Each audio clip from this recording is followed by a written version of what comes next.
Hello everyone and welcome back to Teresa's Crafty Cabana. I wanted to talk about just some different levels of jelly printing that I've learned over my past year of jelly printing.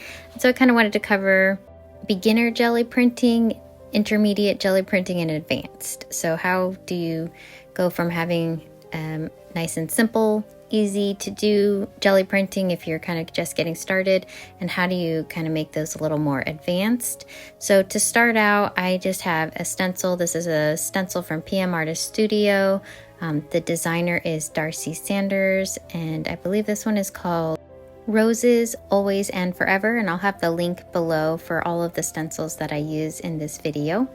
I did mix up my own color here. I'm actually using the color combo for the month of August from the PM Artist Studio Makers of Mixed Media Art and Artists page.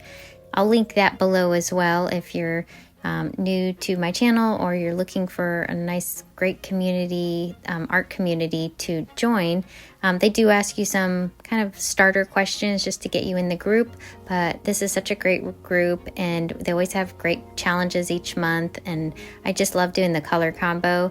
And usually the challenges, you usually don't have those colors on hand, so you have to mix them yourself. So all three of the colors in the combo this month, it's the salmon, like a pink color, a really light yellow, and a burnt orange. I didn't have any of those on hand in my golden paints. I had similar colors, so I was able to mix them up using adding either white, or in this case I did orange and I added some burnt sienna. So after I let that layer dry, I came in and mixed up my next color, which is going to be the light yellow. So very simple here. You just have, I have a 8x10 gel plate. I brayered on the color over the top of my stencil, removed the stencil, and let the paint dry. And then I'm going to go in with this yellow. I have this little mixing palette knife that I'm just making sure that my color is the color that I want it to be before I put it onto the gel plate. It's a lot harder to mix colors when you put it onto the gel plate, so I do like to mix off of the gel plate if possible. So I just go into the centers of my roses and I'm just adding a little pop of color, the yellow there, and I am letting this layer dry. The important thing to remember is you do have to let your layers dry as you're building up. So my next color that I want to create is the salmon, light pink salmon color.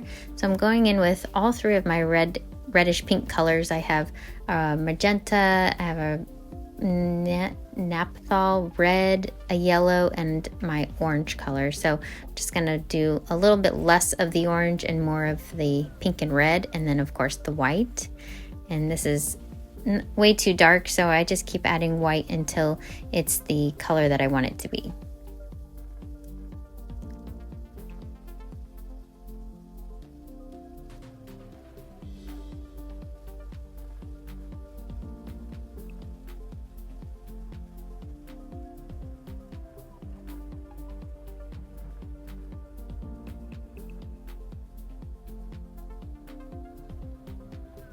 And I've mixed up a nice amount here because I have to fill the entire jelly plate. So this is going to be the layer that will pull my print. So I want to make sure I had enough to go over all of the layers on the gel plate. So as a beginner jelly printer, if you're kind of new to jelly printing or you're not really sure what to make on your jelly plate or what kind of prints, to make that look really nice, doing one solid color is always nice and simple, and these are great for collage. These are great for even some backgrounds, and there's many uses to these, and even kind of wrapping like book covers, or if you're making journals and things like that. These are really just, I like having some solid colors on hand of my prints, but you'll see as we go along how you can kind of enhance them and get some really neat different looks.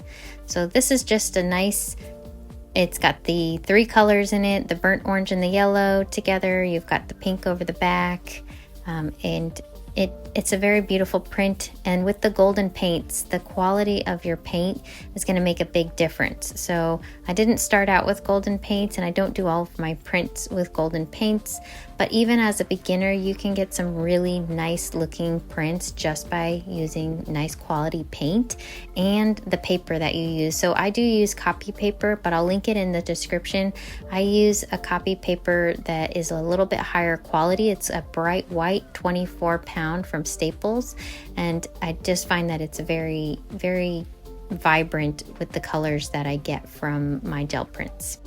So here I've mixed up some of my pink salmon color and more of my burnt orange, and then I'm just using my palette knife to drag it over to the gel plate, and then I'll use my brayer to brayer it out. I am going to make an ombre with these two colors.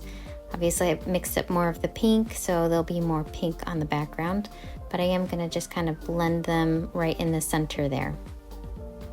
So this is still a simple, very simple print that you can get if you're a beginner, but this one includes an ombre. So ombre can be a little more challenging, might take a little more practice, but it will be just making sure you're brayering back and forth enough to blend the colors in the middle, but not so much that you start removing the color, and that you also don't want to completely mix the two colors. So I put my roses stencil back down, and I'm just going over the wet paint with my brayer. I will brayer off in between as my brayer gets full onto my roll-off paper, but then I just come right back and I'm just removing the paint from the gel plate. You could use a piece of paper or some tissue or something to remove the paint in between, but the reason I like doing the brayer is it leaves a little bit of the paint behind, and it doesn't completely remove it. So I like that you have a little bit of control over how much is removed. Now I'm going to mix up my yellow color. So for this next layer, I am letting that layer dry completely on the gel plate while I'm mixing this up. I'm going to use one of the metallics. So in the challenge, you can also use a black, a white, and a metallic. So the metallic for this print is going to be a gold color. So on the top half of the print, I will put my yellow. This is that really nice, almost like a buttery color of yellow. I love this color. And then on the other side of my print, I'm going to use the gold. And the gold is not going to be golden paint. It's just going to be regular craft paint. This one's from CraftSmart. And here we go. I'm going to ombre these again. I'm going in with the gold side first, kind of working my way from the gold side to the yellow side and mixing them again in the middle. So you just kind of rock back and forth up and down the gel plate as you're trying to blend those two colors in the middle, but not blend them entirely.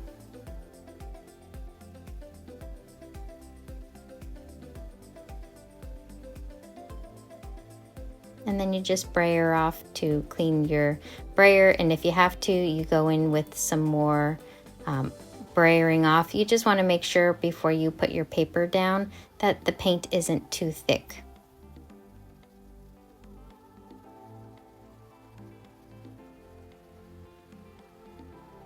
I am using my placement tool here, so I will link the video of how I made this placement tool and a different placement tool using kind of two different types of supplies, but they're both supplies that I found at Dollar Tree. So if you're interested in making one yourself, I'll link that below. And this is really helpful when you are doing layers on your gel plate.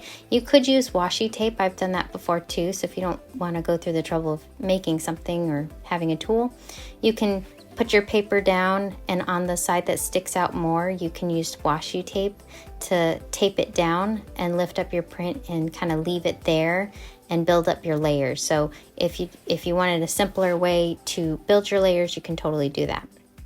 So for this print, we're going to call this one done. You can see it has the gold when I tilt it in the light. You can see the gold on the right side, and then the yellow is on the left side, and you have the nice ombre of the pink to the burnt orange. So it's a very beautiful print, and the golden paints have a really nice quality to them.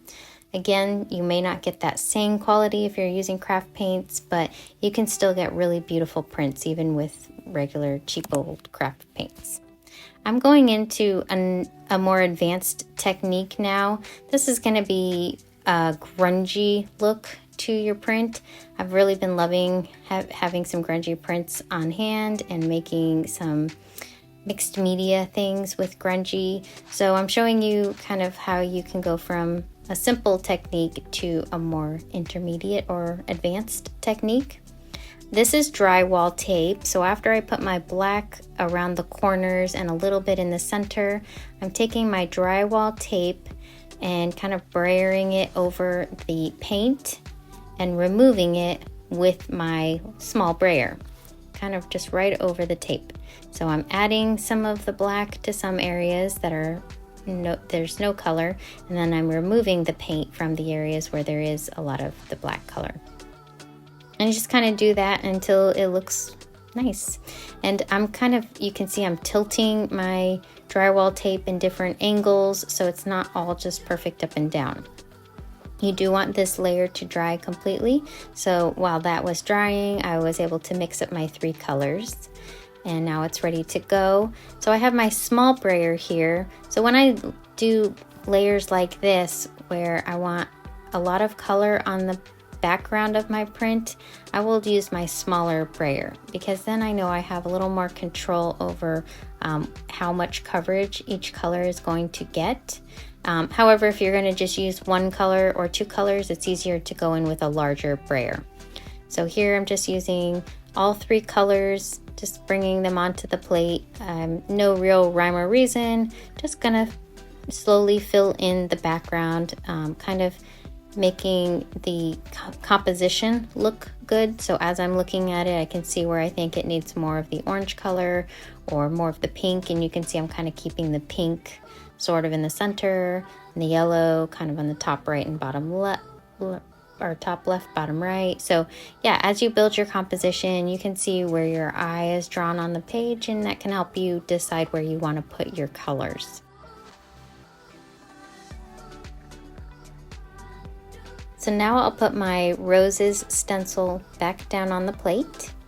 This is while the paint is still dry, and I'm just going in with my brayer, seeing if I can remove, and this time it's my small brayer, just seeing if I can remove a little bit of that paint in between the roses. Not all of it, so this is where you have some nice control. And now the paint is still wet. I am going in with my piece of copy paper. And for this particular print, I did want to make sure I lined it up on my placement tool, because I will be doing more layers to this print. So here's my base layer. And you can see it's got a nice amount of grunginess, some kind of lighter in the middle, colors all around. The black is kind of off to the edges with a little bit in the middle. It's looking really cool. So I love the prints that turn out like this. So let's make it a little even more interesting. I added some white into the center, and then I went in with the colors that were left on my roll-off paper that had mixed up. I'm just kind of blending these out. So these will be a much lighter version of the colors, and they'll be a little bit mixed. And I'm putting a different stencil down. So this is Ampersand by Becky. She had gifted me this stencil, and I love it. This stencil, I don't know, it's just one of my favorites lately, especially when I'm making layers. So you'll see how with the roses stencil, how that looks with this one in the background. It just looks so interesting. So for this print that I put down, this was that same print, and I'm basically building up the layer right on top. So here you can see it's a much lighter version of all of those colors, and it's got the ampersand design. So next I'm just going to remove the stencil, and I do let that dry. After it's dry, I'm going in with some copper. So my metallic for this print is going to be the copper from Amsterdam.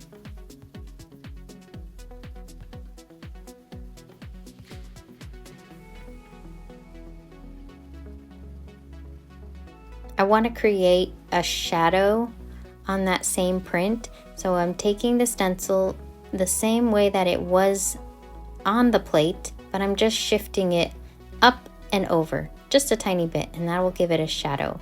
It doesn't have to be perfect, but it does make a really neat design.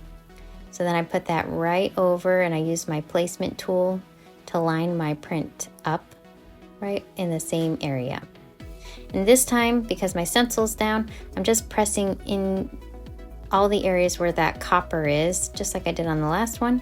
And this gives me just this really neat, interesting look, and I love it because it's some of the grunginess is now hidden from that layer on top, but you can see it really pulls out the design of the ampersand. But if you look at it, you can still see the roses in the background, you can still see the drywall tape. So this just, to me, these make such great collages, these types of prints, and they're just so beautiful.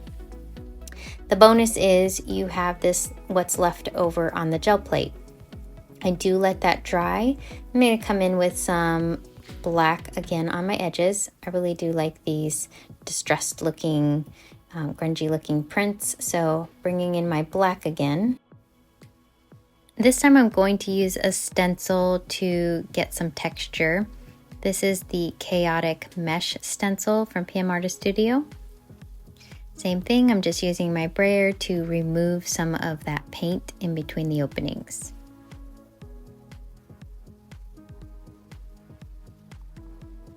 I let that dry, and I'm still just using whatever paint I had mixed up prior, and it hasn't dried yet. It is starting to dry, so it's not going to be a full coverage, but I am going to go in with as much of the color as I can, just to use up that paint too. You can see the pink, I must have had a lot of pink made up because that one's going to cover a lot more than the other two colors.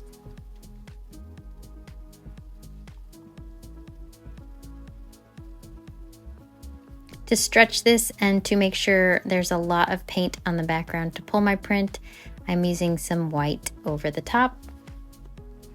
Now, because I had already put my colors down, now I'm adding white. The white isn't really going to show through anywhere except where the gel plate was already revealed. So the purpose of the white, there'll be a little bit of white in the center, but it's more so to make sure I have enough wet paint over the back of the entire print in order to pull it onto my paper.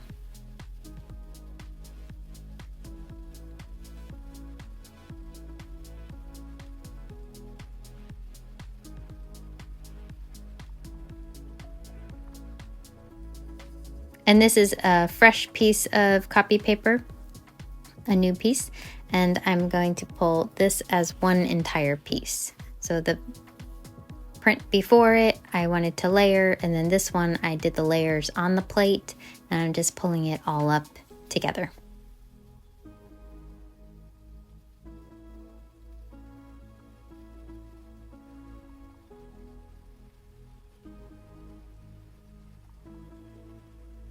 So as you remember, it had the copper and the light color of the paint on the ampersand outline.